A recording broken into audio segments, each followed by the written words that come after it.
નમસ્કાર મિત્રો, હું નીતિન પટેલ, અમૃતાલય કેન્દ્ર નરોડા અમદાવાદથી. આજ ઇલેક્શન ડે એટલે આપણે આજ કોર્પોરેશનના જે ઇલેક્શન થઈ રહ્યા છે આમાં બી આપણું મત આપવો ખૂબ જ જરૂરી છે.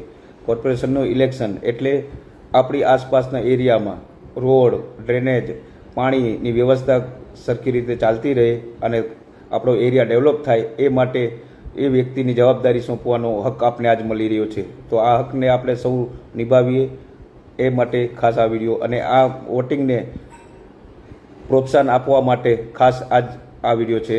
અને આપણે જેમને વોટિંગ કર્યું હશે એમને આ સ્પેશિયલ એક વીક માટે અમૃતાલય આયુર્વેદિકમાં આવનાર દરેક જેમને વોટિંગ કર્યું હશે એમને સ્પેશિયલ 10% ડિસ્કાઉન્ટ આપવામાં આવશે. આ નિશાન બતાવો કે તમે વોટ કર્યો છે અને આપ તમારી ફરજ નિભાવી છે. આ બદલ તમને સ્પેશિયલ 10% ડિસ્કાઉન્ટ આપવામાં આવશે. અને આપણે દરેક ભારતીય આપણી ફરજ બજાવીએ એવી શુભેચ્છા સાથે જય દ્વારકાધીશ.